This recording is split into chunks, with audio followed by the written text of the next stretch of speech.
Welcome to another episode of the Good News Bay podcast, where we are seeking very diligently to make Bay County brighter, one conversation at a time. Today, our conversation is with local business owner and entrepreneur, Allan Branch. And so, Allan, thank you for being with us today. I have been excited and looking forward to having you on the podcast. We're going to dig into some local business stuff, some Panama City stuff. Yeah. I think it's going to be neat to hear it from your perspective. We've had some politicians on. We've had some school board members on. Just a number of different backgrounds. Sure. You're a businessman. I'm looking forward to hearing it. So, a couple things. You're married to Anna. I am. And you have two children? Two children, Jimmy and Sarah. What ages are they? 14 and 12. I put you on the spot, didn't I? Yeah, you did. And so you got a family. That you're born and raised in Panama City. Born and raised. And a little bit of background, if you would, about, because I know a lot of what you know and have learned about business comes from your roots. I heard you talk about entrepreneurship quite a bit. That started somewhere. It started with Dad, didn't it? Mom and Dad. Started with my grandparents. Okay. So my grandparents moved here in '47 from Tallahassee. And my grandfather started, over the next 15 years, started restaurants and car washes here in Pensacola, Tallahassee, Columbus, Georgia. The car washes were called Jimmy's Car Wash. Later, they turned into Speedy Car Wash. I started restaurants called Tally Ho. Started Jimmy's Drive-In. Really? Yeah, my grandfather also started those. I didn't know that. Honestly, I had no idea. I knew Jimmy's and I knew Tally Ho. Sure. I just didn't know. Yeah. Okay. So 75 years of entrepreneurship. I'm really proud of that. My grandfather actually died in '61, so I never got to meet him. My grandmother, over the next 30 years, rented out the restaurants and sold a few. But he was a terrible man as a human being, but a phenomenal entrepreneur. And came from nothing and created he was basically building as a non-general contractor, but building his own businesses from the ground up himself. Every year he started a new business. So he had like 15 restaurants, 12 restaurants over the Southeast. And at the time that drive-ins were kind of coming around, and car washes. And he was opening car washes back when banks didn't give a loan for car washes. They said, "What's a car wash?" In fact, what later turned into my dad's car wash in downtown was the second oldest car wash in America until Hurricane Michael came. This is going to be a fun conversation, and it really is going to be hard to keep it short. But let me tell you something about my audience. Yeah. We want to be a podcast where younger business-oriented people, men that are not typically on many of the social media outlets, can get a hold of us. Right. But I know that the largest part of our audience today is going to be people watching us on that video camera. Sure. Some of them are going to be senior adults watching us on a smart TV on YouTube. Sure. And some of them are going to be watching us on Facebook. Right. You had them. They haven't known. They've heard Allan Branch. They haven't known exactly who that is. They may or may not be familiar with your dad. Right. At Jimmy's Drive-In in Tally Ho, you just made new friends. Yeah, those are beloved businesses that turned into high school hangouts for generations. Yep. One of my favorite stories, when we were moving back, I was actually at a barber shop with my son, who's Jimmy Branch. I'm actually James Branch, too, but I go by Allan. And the barber went to high school at Bay High, and the man in the chair, I knew the barber, and the barber went to Bay. He said, talking to the guy in the chair, and said, "Hey, that's Jimmy Branch, the fourth down there, talking to my 6-year-old son." And the guy said, he kind of paused and got a little choked up, and he said, "My wife and I went on our first date to Jimmy's. And we had the rainbow drink, was a drink that was like lemonade and cherry juice. And she said, 'Oh, there's alcohol in this drink.' And he said, 'There's no alcohol.' But she had just passed away." He started crying.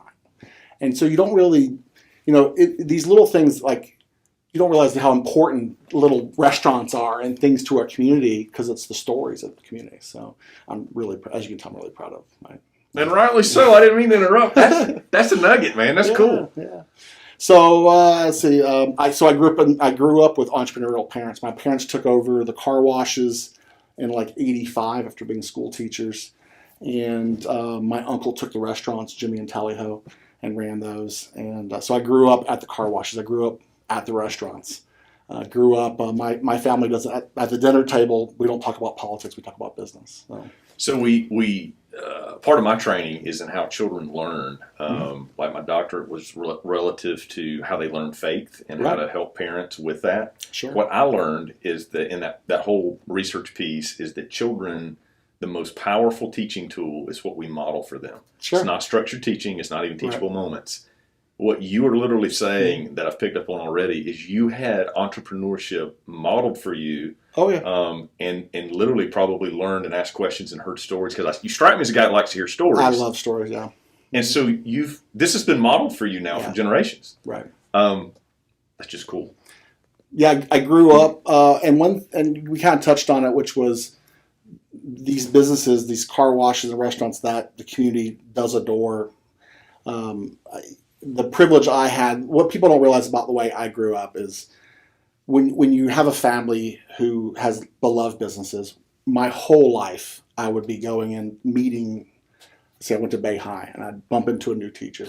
Hey, what's your name? Allan Branch. Oh, like the car washes? Yeah. Well, I worked there. Tally-ho? Oh, so everyone has some sort of, it's such a small town, they have a tie into these businesses. And so what does that do for someone growing up? I was constantly filled up with kind words and respect, and people believed me when I would talk to them. And so that didn't necessarily give me everything I had, but it gave me confidence, and it gave me this sort of childhood where the people were kind to me. Now I had people that were terrible to me. I had coaches that were hard on me. I had a spotlight on me because my parents, my mom would say, you're going to get in trouble and you'll be on the news. But my whole life I just bumped into people who would say nice things to me. So out of nothing that I had done, right? It's all this legacy that I had cashed in on and gotten respect for that I didn't do anything for. Well, you're certainly carrying it on. Yeah. You were a Bay High grad. Bay High graduate. Played a little football. I did play football. Bay High and University of Alabama in Birmingham. And left that. I realized that I didn't like football, even though I was good at it. And then kind of got a hold of computers and design and software, which is really how I make money and make a living. When did you move back to Panama City? 2009, 2008, something like that. We spent 10 years, my wife and I spent 10 years in Birmingham, Alabama, where she's from, and I love Birmingham. But it took me a long time to realize how I grew up was special and how small towns are special. I remember this moment, we were in Birmingham and my transmission had gone out on my expedition, and I asked my wife, I said, who's your family transmission guy? Who do you trade with? And she said, she's right, exactly. My dad would trade car washes with people. Yeah. And she said, what are you talking about? I said, well, who's like the tire guy that your family goes to? She's like, I have no idea what you're talking about. Just gotta get there. And I was like, sure. We have like a tire person. We've got like being in a small town. My dad would say, go talk to that person. Tell him I'll pay him later. Start a tab. And so I didn't realize how special that was until I didn't have it. I want my kids to grow up that way. Alan, we moved back. My family did in 2007, and it really is. It's a thing. It's great, I think, for folks that have grown up here and never left. Sure. But when you grow up and you move away and then you come back, for me, it created a love for the community that I didn't really know where I lived and what it was about until I got back. Yeah. Which is really cool. So you got a background in software. You moved back in 2009. Mm-hmm. One of the things as we began, let me back there. Fill me the gap. 2009 to yeah, 2009. Did you just try a lot of different things? Well, were there a lot of projects in the middle of all that? Certainly. There's always more failures than successes in any story. Started lots of different little software projects, which means I spent nights and weekends building ideas, and some of them flopped and some of them did really, really well. But I've always had a passion for working hard and exploring an idea. Where did, and maybe you've told me some that I didn't already know about the two businesses with Tally-Ho and the drive-in, Jimmy's, but why downtown?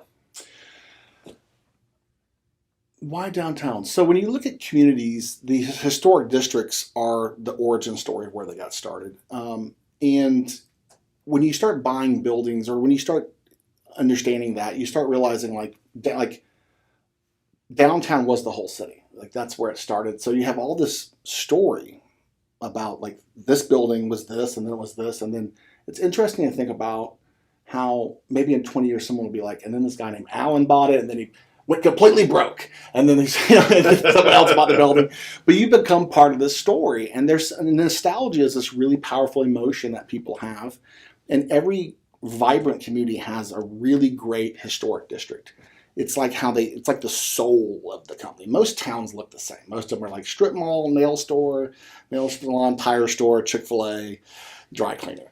That's every town in America, right? But your downtowns are like your unique places. Your downtown is actually a reflection. The buildings, the materials, the businesses are all a reflection of when the town boomed. So if you really want to see when the town boomed, you look at their downtown. So to me, that's really interesting. Coming from software, so you look at my family story, which is like brick and mortar businesses. My grandfather dies. My grandmother saves all this stuff, business cards, briefcase. I have all this stuff from my grandfather. I spent two decades building software businesses, doing really well, but there's nothing there. Like there's no thing that I can go, when I'm gone, you're going to have this thing. You're going to go, hey, look, my grandfather gave me this. You're not going to pass down a software file, right? So you're building things and doing well and making money, but there's no legacy. It's really, I don't think that goes with human nature. We want to make things and we want to be remembered. And so real estate for me was a stable investment and something my kids could hopefully look back on and be like, my dad built that, my dad owned that, that kind of story. I have that desire. So part of what I think is fascinating is in 2017, you guys you bought a piece of property, an old warehouse. Yeah. I saw there's actually a video we can link to, but you bought low, right? Sure. Something I heard you say, you buy low when you buy something nobody else wants. Nobody wants it. And you made this incredible home out of that piece of property. Sure. And that story, which is, again, the link, but it was a Lowe's home improvement series. Yeah, so one of the businesses we started years ago, which is run by Eric Darnell, a local guy, went to Rutherford, is a video production company. And so we were making videos for our software products. And I kept having friends with software companies going, I want a video for my software product. And so it just grew into some business. And then we kind of trimmed that down a little bit. And when we bought that building, I just thought, man, this is kind of cool, isn't it? And then I was like, how do you make a show? I literally was Googling, like, how do you make a TV show? And then I was like, well, let's make a pilot. Like, what is a pilot? Like, it's like a 3 or 4 minute long video. So we're just making them up as we go. And I made like this little landing page on our website. And I just started sending it to companies. I had hired an assistant to find emails, addresses, and we got a hold of someone at Lowe's. And they liked it. Had a few other companies bidding on it and trying to buy it too. And, I'm on the phone with Quickcrete, or, like the world's largest concrete company, talking to the CMO. And he's like, what are you looking for? And I'm like, he's like, oh, it sounds like you're looking for a market buy or something. I'm like, that's what I want. I'm like Googling what he's saying as earned media. He's like, you want an earned media deal? I'm like, oh, yeah, that's what I want, an earned media deal. And so, and then I had contacted a few other people who had sold shows. I like to ask questions, so I find people who are years ahead of me and just say, I don't know what I'm doing. Will you help me and tell me how you did this thing? And people typically want to help other people. And so people have given me hints on how to word things and contracts and that kind of stuff. But the whole purpose of that show, people think I had made lots of money on that show.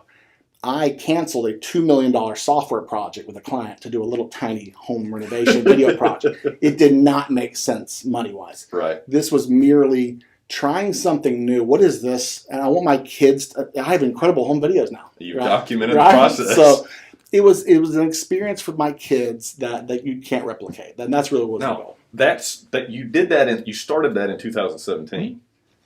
We had this little thing called Hurricane Michael in 2018. Yeah. That was right in the middle of that process, right? Well, it was right after it. So the home renovation project should have taken 2 years, but we did it in 8 months because we worked 7 days a week.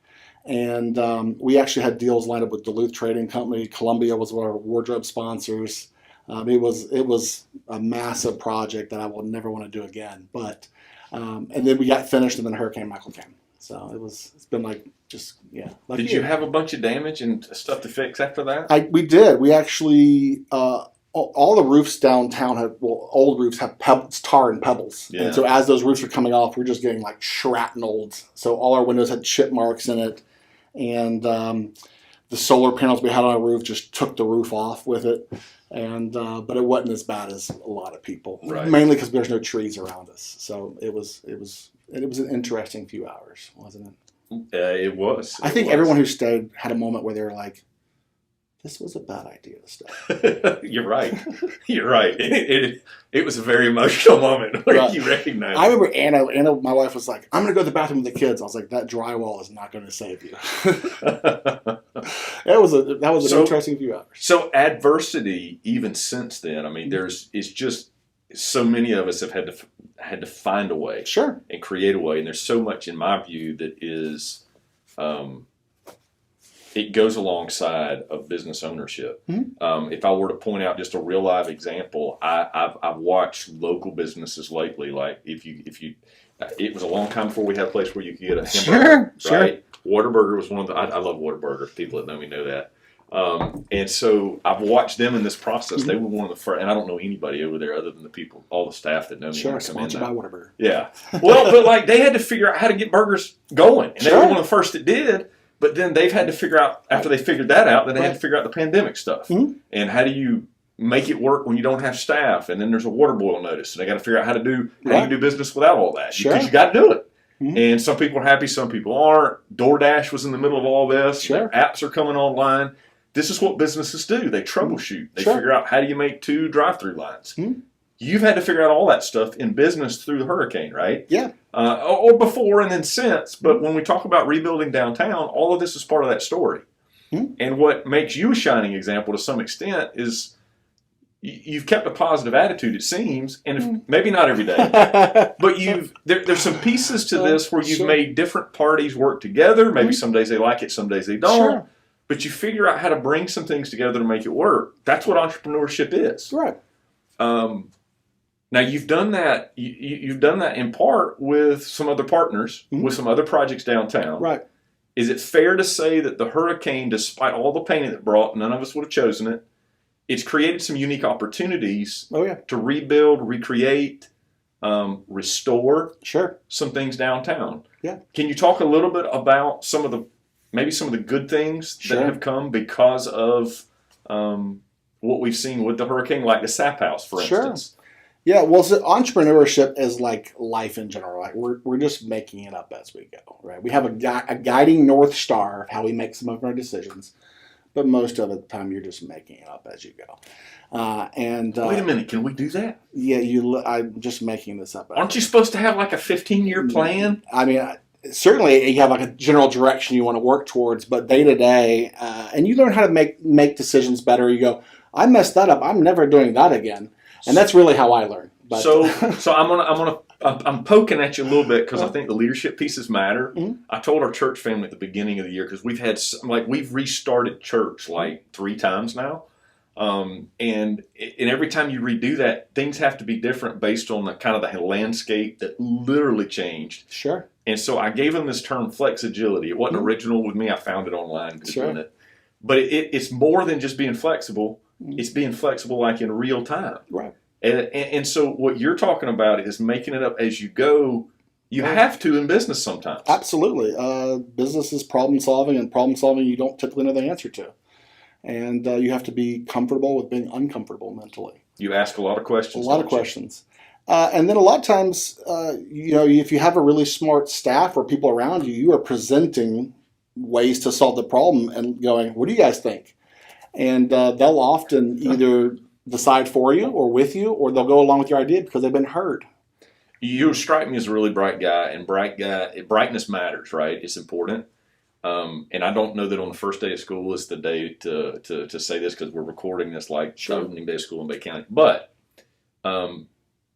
problem solving is critical to entrepreneurship. I agree. And people that have to figure things out generally are not always the ones that just memorized it first time. No. And so they have to ask lots of questions. They spend their whole life, like early on, having to figure things out in every class they're ever in. These are nuts and bolts guys a lot of times. Sure. I'm wanting to make a connection with people that are trying to figure out, what can I do? Can I be an entrepreneur? Sure. You just have to be a problem solver. And relentless. And being relentless. And entrepreneurs have like this weird ability to turn like everything into a good problem. It's like, hey, this is a great problem. The hurricane, we're going to find a silver lining with the hurricane, right? So like you take crazy situations that most people would go, oh, I give up. And you go like, it's going to be great, everybody, because... Well, and we talk about making lemonade. Like, Right. bring me the lemons, we're going to Sure. make some lemonade. Right. I mean, making lemonade out of a Cat 5 hurricane. you have to. Like, you didn't get the choice. I agree. No, it's been a good thing. The hurricane, I mean, let's talk about, that was one of your original questions. Yep. The hurricane sped up decisions. So any downtown, any area that's blighted is stagnant. And it's stagnant because lots of reasons, but people are typically holding on to property for some reason. But the hurricane, if you were thinking about retiring, you went ahead and retired afterwards. Yes, you did. Because you got paid out by your insurance company, and you're like, I'm not rebuilding that building. Here you go, I'll sell it to you cheap. Or I think I'm going to sell a business or start a business or sell it. All those 10 years of decisions got pushed into 6 months. So you had, and so what you touched on Chris Kramer and Kevin Wattenberger. So my wife and I have a few projects downtown. I have a project with a few partners, and then my parents are also buying properties downtown. But Chris Kramer and Kevin Wattenberger and I have known these guys since high school. My mom went to high school with Chris Kramer's mom, and this is a small town. But really, in those early days, sort of recovering from the hurricane, a few weeks, we had looked at downtown, and we had. Kevin is my real estate agent. Kevin had just for years pouring information about real estate into me. I'd ask him lots of questions. I still ask him lots of questions. Yeah. And for me, I think I felt like a lot of people, which was like, when I say if we don't rebuild the town, I mean, cumulatively we. Yes. I don't think Chris Kramer and Kevin Weinberg and I are rebuilding the whole town. But it felt like, if not now, then when? If not us, then who? And so, and what happened during those months after the hurricane year is we, as a community, we were starving for hope. And we were starving for something good. I mean, we were. When Whataburger would open, we're like, yay, Whataburger! Right? Like, you're rooting for every business coming back. I mean, it was just, but you had people selling buildings and starting businesses, and it gave everyone a kick in the pants. And now we're seeing all this insurance money and all this federal money now coming in, state money coming in. And it just felt like you have three guys, Chris Kramer, Kevin, and I, and I can't. There's lots of people helping downtown. We are not the only three. We are inspired by others, and we're hoping to inspire other people. In any way, with like missing somebody, because there's a bunch of guys down there doing great things. Lots of people, yeah. So when I talk about us, I'm not saying we're the greatest, because we're not. But you have three guys who have some passive capital, who know people in town, who just want to make their parents proud. Yep. Right. That's really, and we want to, and so we all have our other jobs that we work, and these side projects that we're doing together. And it's more fun when these projects are more fun with friends. Is really what it boils down to. Well, I'm going to mention a couple of things that I think we can put some links on. Some of those may be directly connected to you, and some of them not. Mm-hmm. I think we're going to run out of time, actually, and I want to talk about some other things. But I want to mention the Sapp House. Sure. Because there are folks that would be looking potentially for a venue to go do a thing. Yeah. And it's a space in the downtown area. Sure. It's been renovated. It's got a lot of history. There's videos on the history. We'll put the link somewhere. But some of the guys you mentioned went in together to make that happen. We did. We bought an old home near the courthouse, one of the original homes downtown, and the county had plans to tear it down because they wanted parking for the courthouse. But it's a protected home from the National Registry, and we know people, and so we explained our intention to the county commissioners. They trusted us because we had done other projects, and they allowed us to purchase it instead of them buying it with first right of refusal. Right. And now it's a wedding venue. We have like 4 weddings booked in October, and so it's cool seeing this old building that could be gone being used for public gatherings. That's the goal, bringing the community together. Also, history class brewing. I need to mention that because that's you've been heavily involved along with your partners. Mm-hmm. Tell me about the history and history class. There's you like hearing about stories. I love how you've taken this entrepreneurial spirit. Sure. And you've connected it because a lot of those folks that were at Jimmy's and Tally-Ho back in the day that met their person they've been married to for 57, 60 or more years, they don't want to see all these icons go. Right. You've somehow mixed the two. So the history and history class. So if you look at vibrant communities, they do a lot of things. But one thing they do is they really protect and preserve stories. And like to love a place and live there, you have to know about it. Right. And so typically my grandfather loved to name businesses after himself. Jimmy's Drive-In, Jimmy's Car Wash. He was very ostentatious of a guy in the 40s and 50s. But vibrant communities, they preserve stories, they preserve old buildings, they preserve these old things. And so as a marketer, I consider myself the person who does marketing, and we have video production, which is Eric Darnell, who's this phenomenal storyteller.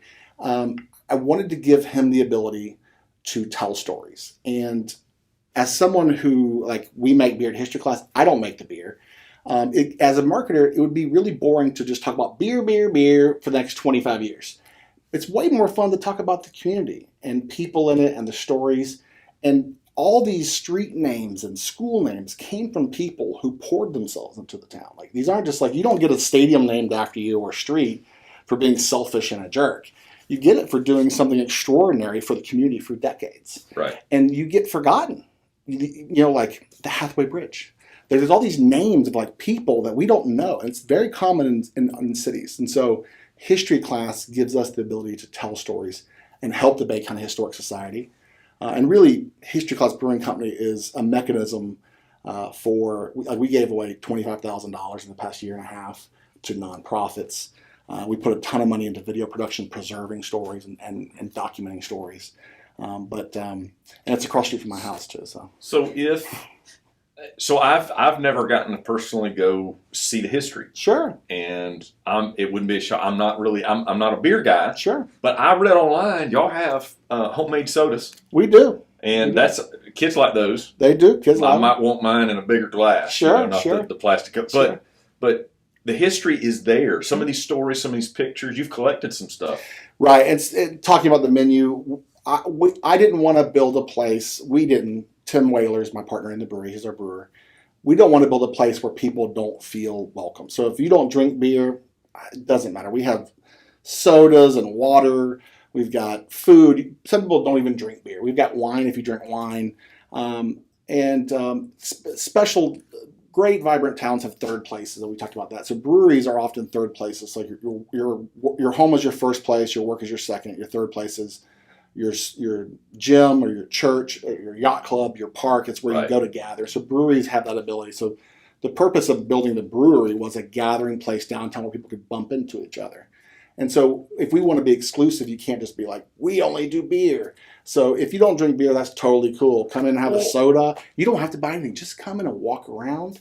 It makes me so happy to see people just taking pictures of things on the walls and stuff. We've got jerseys from high schools and pictures, and the tables were built out of Bay High gym floor, and there's an old boat stern in the front from a local boat, and there's tons of stuff all over the place. I want to come see. I need to do a video of each. There's hundreds of items that people. What the Storm did too was when I announced we're doing history class, it'll be like a historic museum with food and beer. People had just had their attics wiped out, and they're like, I got all this stuff they're cleaning my attic out, cleaning my mom's attic. Here's stuff. So people just were bringing me stuff, helmets and jerseys and just all kinds of stuff. And it's really cool to take something that someone gave me and put on the wall, because then they walk in and they take their family and they're like, look at this. Is it cool, so we've got people that are new to Bay County. Yeah. Like they're moving in here in large numbers. Sure. I'm welcome. Hopeful. Yeah. They're watching and listening. Yeah. They don't know about downtown. Yeah. When we in our first podcast, we had General McQueen come on, and he talked about this idea of making Panama City the premier city in the Panhandle, sure. right? People that have never been downtown don't know what's down there. Right. Your space, your place is open. Very odd hours. Yeah. Well, no, not super. I mean, they're open on the weekends. We are. We're only closed Mondays and Tuesdays. Okay. Mm-hmm. But if I brought my family down there and wanted to see some of this history, of course we'd come in, we'd find a seat, we'd be able to order off the menu, which I want to talk about in a minute. Yeah. Is it normal to walk around and look at the walls? Absolutely. And the stuff people take pictures, and kids are welcome. We have a coloring book right now. The coloring book is the Junior Food Store logo, which is the Panama City thing. People about time are like, what are you talking about? And previously it was like a historic coloring book that we alternate through. But people bring puppy dogs, and it's a very welcoming area. Is the pork sandwich, pork Sammy, is that always on the menu? That's always on the menu. We have smokers in the back where we smoke our own meats every day, and you pride yourself on being kind of a high class food, not just Yeah, there's certainly an easy way with food distributors to get all this stuff brought in really easy. And I like to think we have very few items on the menu. It's only like 6 items, but they're done very well. And so it's fewer but really good items. Chicken tenders on there?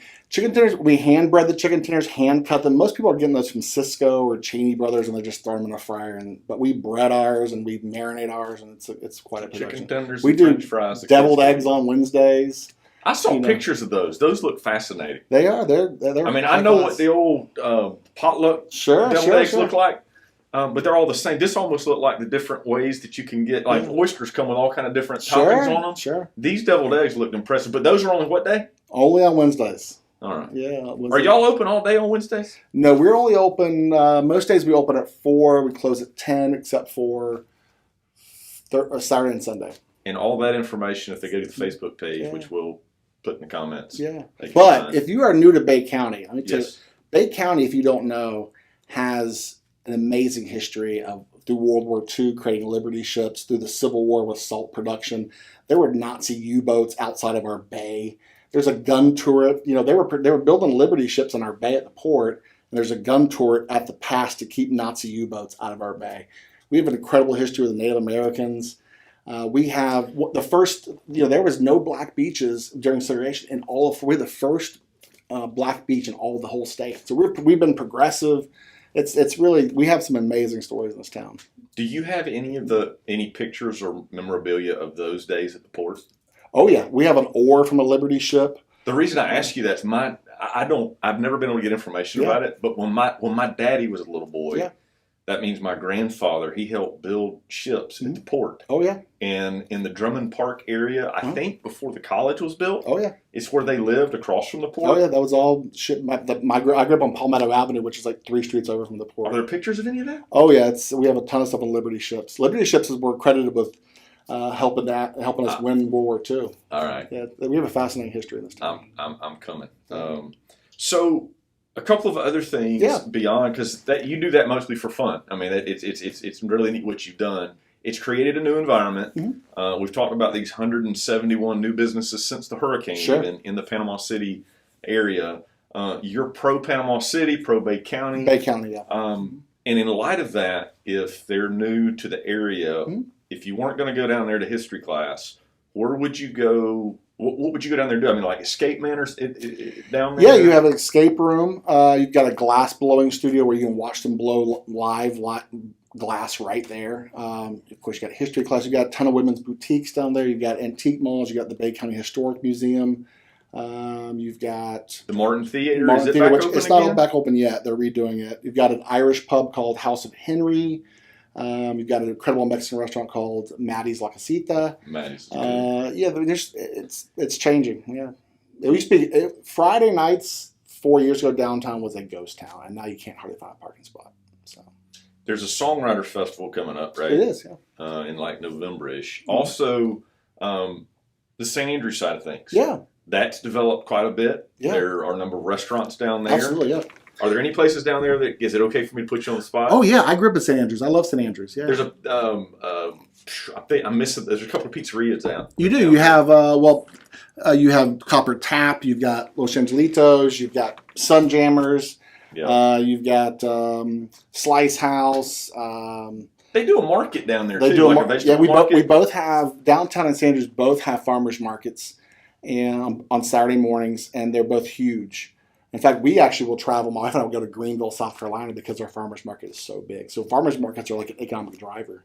So part of what I want our folks to hear is that they need to take an evening or day, and they need to go to St. Andrews and walk around and do dinner, and they need to do something very similar to that over in the downtown area. Yeah, and follow the St. Andrews Keep St. Andrews Salty Facebook page, and then downtown has a couple different historic pages too. If you search downtown Panama City, you'll find pages. Another way that I think your view is fascinating is that you have been in a lot of the meetings and been involved really with Downtown Improvement Board and some other things there, involved with city leaders, General McQueen. Mm-hmm. He did talk a lot about progress. It's taken a long time to get plans together, to get funding, all those kind of things. From your perspective, is it happening? It is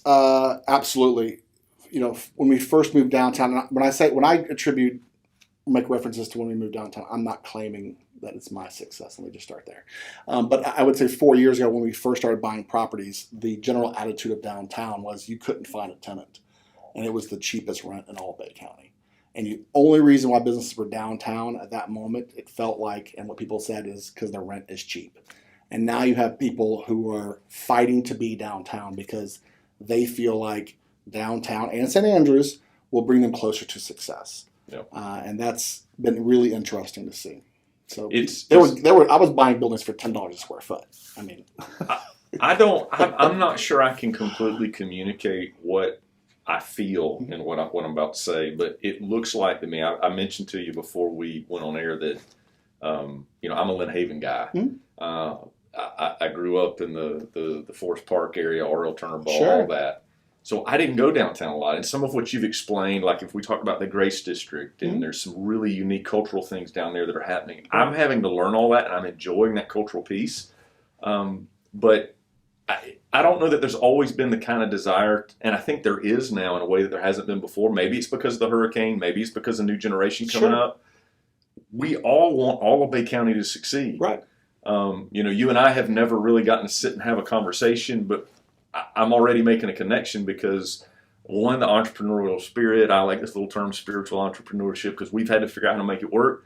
But it gives me joy to see you guys successful in the downtown area or St. Andrews area. The guys on the beach are ecstatic about what's happening over here and vice versa, because we all just, I think you've said that when the tide rises, all boats float. That's correct. I've heard it a lot, really. Well, and if you really look at a small town and you were like, everyone's looking at each other going, oh, they're jealous of each other and hating on.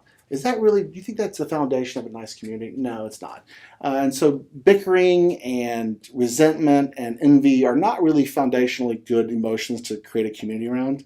And so it's just, to me, it's just an odd way to be. So I think you're seeing, I think it is, after the hurricane, you realize that your small businesses are the ones that are going to help you.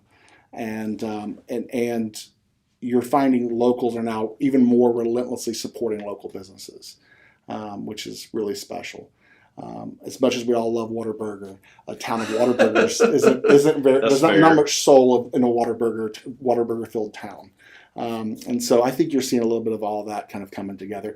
And we grew up in the mall, right? We were probably, I didn't live in the mall, but I'd go to Pocket Change. But kids of the 80s and early 90s, we were mall kids. That was the cool place to be, right? Yeah. But when you really look at malls, there's no nostalgia there. They're dying out. So malls were notorious for ripping the downtown apart, and now the downtown's killing the mall. And they are replicating, developers replicate downtowns with developments. Look at Pier Park. Pier Park is a mall, but it's designed after a downtown. Well, and I think I saw, and I don't know that you're in the middle of it necessarily, but there's some more housing coming downtown. Oh, yeah. The apartment I'm saying that, the St. Joe project down there is going to be a big deal. There's just a bunch of stuff, but it is happening. I kind of wanted people that don't trust government to hear you say, I can see it coming. There are new staff at City Hall that are collaborative and fresh eyes and fresh ears, and I am a mere drop in the people who are pushing downtown.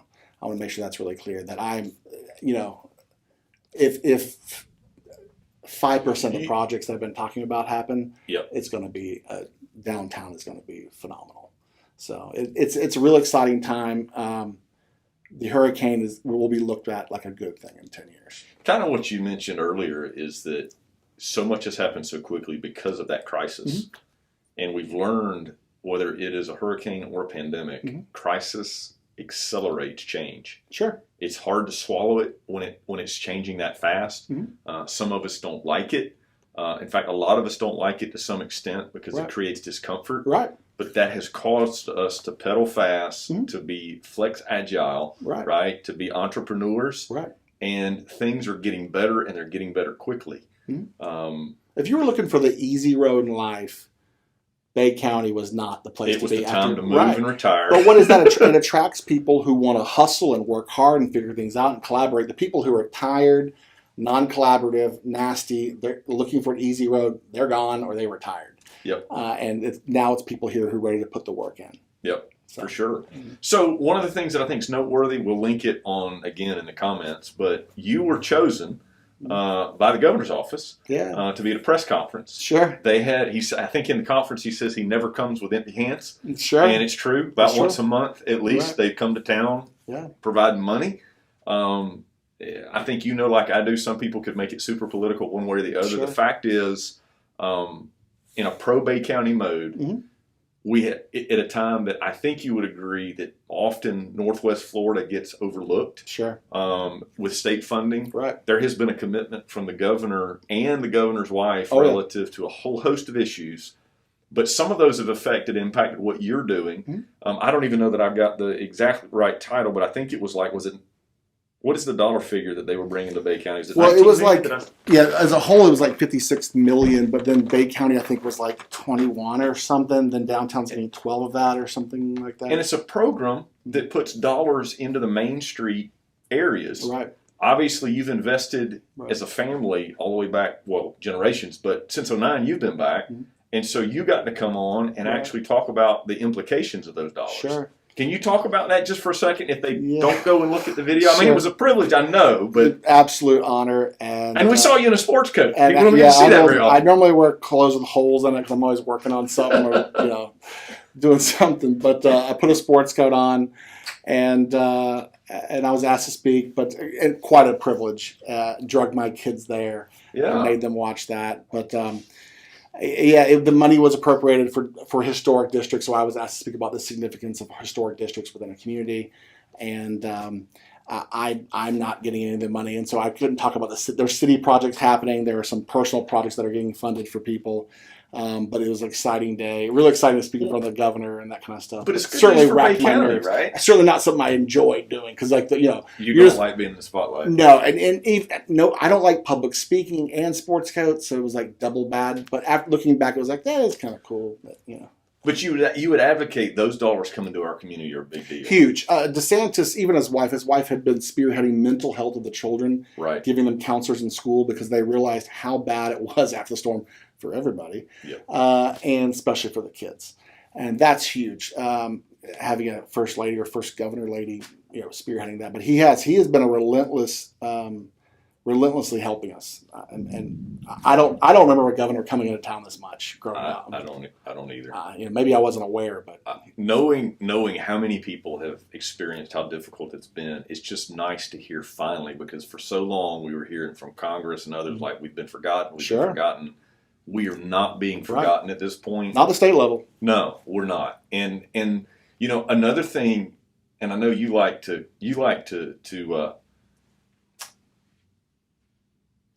press past those that would have reasons why you can't, right? Entrepreneurs don't take no for an answer. Sure.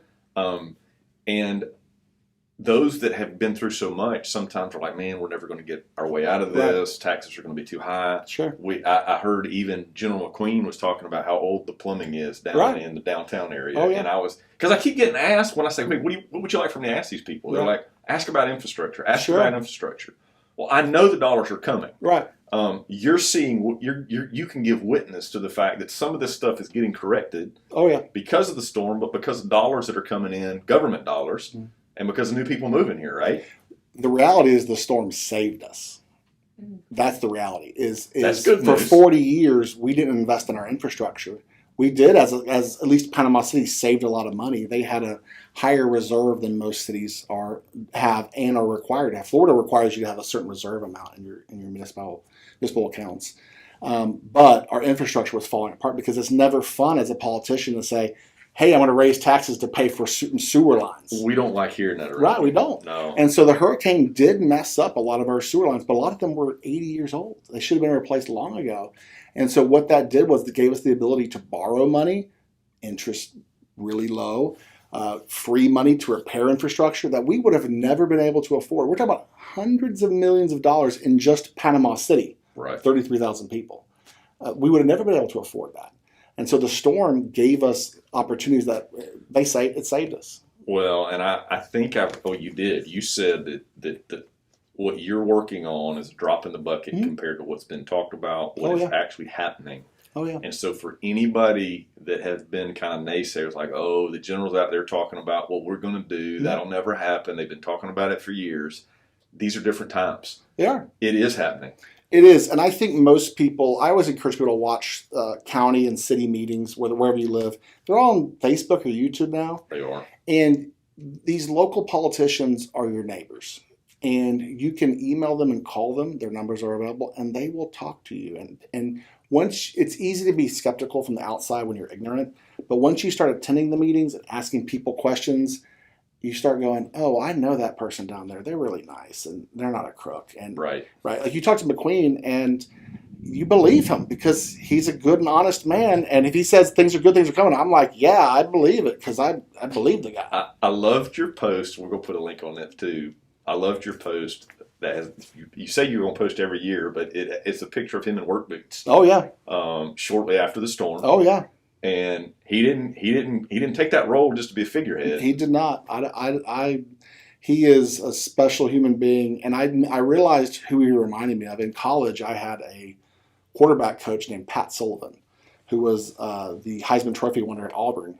And there's a certain kind of leader who leads with fear, and then certain ones that lead with like love and respect. And they don't command respect. Like General McQueen never says, I'm a 2-star general. He never says that, right? But when he speaks, you want to listen. And Pat Sullivan had the same thing. You would have coaches yelling and cursing at you. You didn't want to screw up just because like you didn't want to hear them yell. But Pat Sullivan and McQueen lead with a different style that you want to make them happy and you believe. They're special people. And the first thing I said to McQueen was, I said, I want to learn how to speak like you do.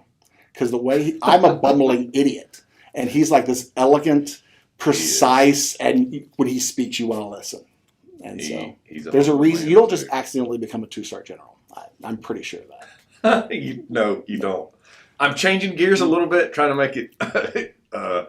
I want to talk about tacos. Can I just do that? Sure, yeah. You started it. It's weird. El Weirdo taco truck. Yeah, so we bought a taco truck in... Mr. Entrepreneur. It's just dumb enough to work, is what I always say.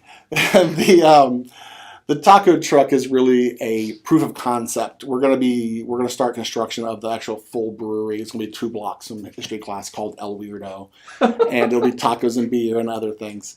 But El Weirdo is a name that, history class is about celebrating our stories. El Weirdo is, I think most of us grew up feeling kind of weird. And Bay County, small towns don't do a good job of like lifting up the youth that are different and odd.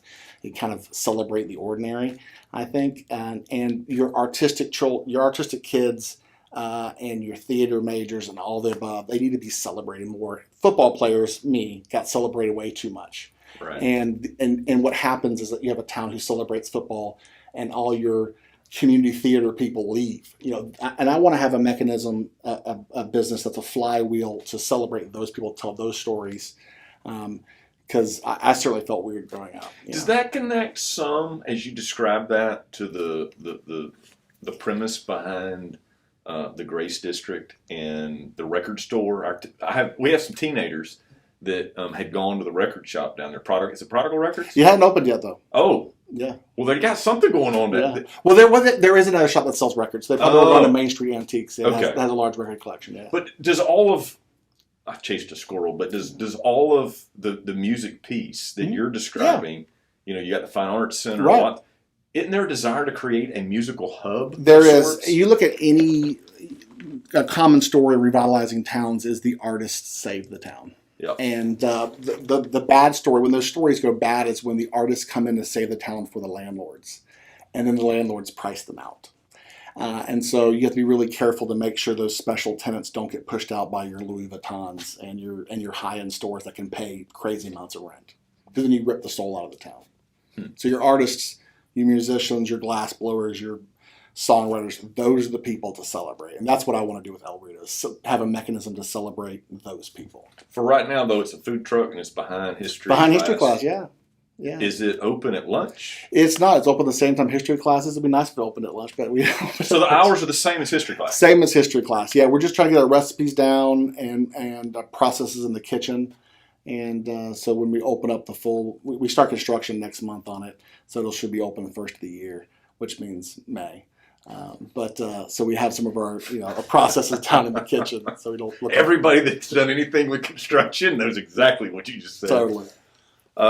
Well, we're getting kind of close to the end of our time, but I wanted to mention I really appreciated seeing the group that stepped up to help the cleanup of the park downtown. Yeah. Joe Moody Park. Yeah. And I think that was a unifying moment. Yeah. It's a good news story. Absolutely. It brought a light to something that embarrassed those Right. of us that love Bay County. Right. And I think it gave, I hope and pray it gave a feeling that we care. Right. And the kind of things that were written there don't reflect who we are. They do not. And we should all be offended by that. Right. Like that does not represent us and we don't stand for it. And every community that gets revitalized needs to be revitalized from within. And so you have some really incredible people, Tony Bostic, Elisa Rhodes, Robert Stewart. You got a lot of people in that community in Glenwood who are now kicking butt. And there has been people kicking butt for a long time, but now you have a group that are minority PC. Right. You got to follow them on Facebook. They are an awesome group of change makers. Well, and I think you would echo this, but I believe Bay County is special. I believe it's special because of the community and what makes us up. I don't think that the division that is other places is in the hearts of the people. You were talking about politicians. I think when you actually sit down and talk to people of all forms of diversity, you find that the people here, whatever may be true other places, this group of people, we desire that the tide rise and that that all boats float with it. Yeah, I think you'll find that too. On a positive note, you've been a huge part of a part, but a significant part of some change. As you look to the future and you look to the downtown area, what is it in your mind as you look to a legacy that you talked about? What does that look like? Well, I only with legacy, I only really care if my kids and my grandkids remember me. I don't really have like some aspiration of being like, this park's named Allan Park. That's not that's not in my I don't ever want to run for mayor. I don't want to ever be that's good. Right, yeah. But with no names attached, you've already told me you kind of like the behind the scenes role. Yeah. But as we grow into who we're becoming, premier city in the Panhandle, I've heard the general's kind of his picture of that. Right. What does that look like from a business person's perspective as you take your family down there? Right. So special communities are ones where everyone feels welcome in every district. What we don't want to do is revitalize an area of town where people of different demographics don't feel like they belong.